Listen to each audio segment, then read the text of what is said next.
folks.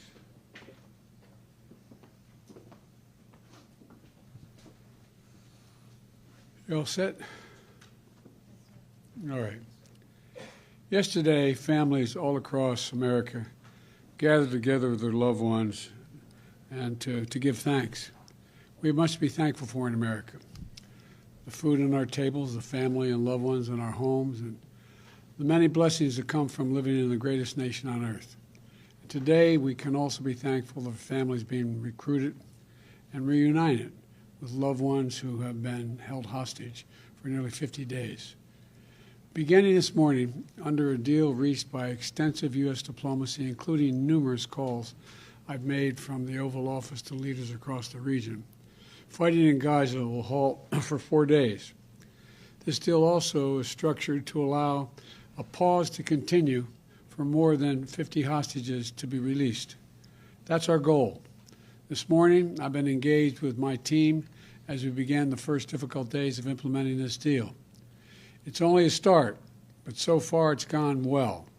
Earlier this morning, 13 Israeli hostages were released, including an elderly woman, a grandmother, and mothers with their young children, some under the age of 6 years old. Separately, several Thai nationals and Filipino nationals were also kidnapped by Hamas on the 7th. They were released as well. All of these hostages have been through a terrible ordeal, and this is the beginning of a long journey of healing for them. The teddy bears waiting to greet those children at the hospital are a stark reminder of the trauma these children have been through, and at such a very young age. Jill and I, Jill's with me here, keeping them all in our prayers today. Today has been a product of a lot of hard work and weeks of personal engagement. From the moment Hamas kidnapped these people, I, along with my team, have worked around the clock to secure their release. We saw the first results of this effort with the release of 2 American hostages in late October, followed by the release of 2 Israeli hostages. I've consistently pressed for a pause in the fighting for 2 reasons: to accelerate and expand humanitarian assistance going into Gaza, and 2, to facilitate the release of hostages. And over the past several weeks, I've spoken repeatedly with the Emir of Qatar, the President Sisi of Egypt, and Prime Minister Netanyahu of Israel to help secure this deal, to nail it down. And I want to thank all 3 leaders for their personal partnership to get this done. I spoke with the Emir and President el-Sisi and the Prime Minister Netanyahu again on Wednesday to confirm the elements of the engagement. As I said, today's release are the start of a process. We expect more hostages to be released tomorrow, and more the day after, and more the day after that. Over the next few days, we expect that dozens of hostages will be returned to their families. We also remember all those who are still being held and renew our commitment to work for their release as well. 2 American women and 1 4-year-old child, Abigail, who remains among those missing. We also will not stop until we get these hostages brought home and an answer to their whereabouts. I remain in personal contact with the leaders of Qatar, Egypt, and Israel to make sure this stays on track and every aspect of the deal is implemented. You know, this extended pause in the fighting brings a critical opportunity to deliver much-needed food, medicine, water, and fuel to the civilians in Gaza, and we are not wasting 1 single minute. Since my trip to Israel last month, I've been focused on accelerating the delivery of humanitarian assistance to Gaza in coordination with the United Nations and the Red Cross. I just spoke with my special envoy for the Middle East humanitarian issues, David Satterfield, for an update, and I've asked him to monitor our progress hour by hour and keep me personally informed. From the beginning, we put in place mechanisms to prevent Hamas from diverting these supplies, and we're continuing that effort to make sure aid gets to the people who need it. More than 200 trucks arrived at the crossing point in Egypt into Gaza today. These trucks carry food and medicine, as well as fuel and cooking gas. The fuel will be used not only to power the trucks delivering this life-saving supplies, but for desalinization, for water wells, for hospitals, and for bakeries. And hundreds more trucks are getting in position as well, ready to enter Gaza over the coming days to support the innocent Palestinians who are suffering greatly because of this war that Hamas has unleashed. Hamas doesn't give a damn about them. We also look to the future. As we look to the future, we have to end this cycle of violence in the Middle East. We need to renew our resolve to pursue this two-state solution where Israelis and Palestinians can one day live side by side in a two-state solution with equal measure of freedom and dignity. 2 states for 2 peoples. And it's more important now than ever. Hamas unleashed this terrorist attack because they fear nothing more than Israelis and Palestinians living side by side in peace. You know, to continue down the path of terror and violence and killing and war is to give Hamas what they seek. And we can't do that. So today, let's continue to be thankful for all the families who are now and those who will soon be brought together again. And I want to once again thank the Emir of Qatar, President Sisi of Egypt, and Prime Minister Netanyahu for their partnership to make what we've done so far possible, and for their continued leadership as we all keep working to implement this deal.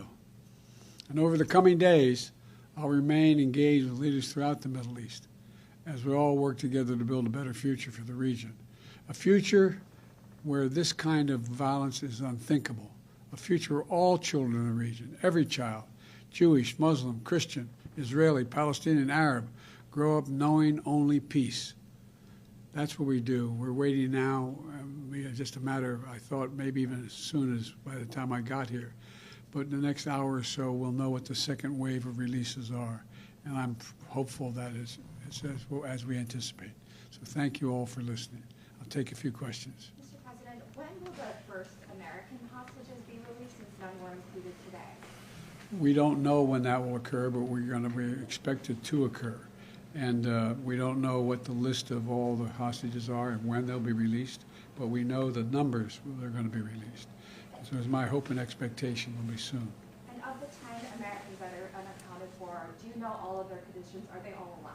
We don't know all their conditions. Mr. President, how long do you expect this war is going to take? And have you encouraged Prime Minister Netanyahu to set a timeline, say, by the end of this year? I've encouraged the Prime Minister to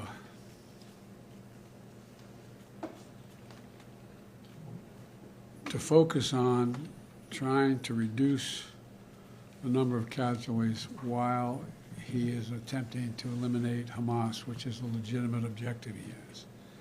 That's a difficult task, and I don't know how long it will take. My expectation and hope is that as we move forward, the rest of the Arab world and the region is also putting pressure on all sides to slow this down, to bring this to an end as quickly as we can. Mr. President, what are the chances of this truce to be extended by a few days or more?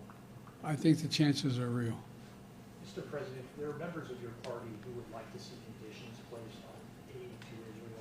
What is your view on that? They would like to see, a reduction in the bombing and that sort of thing. Well, I think that's a worthwhile thought, but I don't think if I started off with that, we'd ever gotten to where we are today. We have to take this a piece at a time. Mr. President, do you trust Hamas to uphold their integrity? I don't trust Hamas to do anything right. I only trust Hamas to respond to pressure. Mr. President, you said you were hoping to get cooperation from Arab leaders. What are you hearing from them when you talk to them? What would you like to see them do? I'm hearing a lot, but I'm not going to speak to it right now. There's an overwhelming desire on the part of the region to, let me back up. I cannot prove what I'm about to say, but I believe one of the reasons why Hamas struck when they did was they knew that I was working very closely with the Saudis and others in the region to bring peace to the region by having recognition of Israel and Israel's right to exist. You may recall when we did the G20 about a little while ago, I was able to get a resolution, a statement passed through there saying we're going to build a railroad from Riyadh all the way through the Middle East into Saudi Arabia, Israel, et cetera, and all the way up to Europe. Not the railroad, but it would be an underground pipeline and then railroad. The whole idea is there's overwhelming interest, and I think most Arab nations know it, in coordinating with one another to change the dynamic in their region for longer-term peace. And that is what I'm going to continue to work on. Thank you all very, very much. I appreciate it. Thank you. Happy Thanksgiving to you all. I hope you enjoyed it.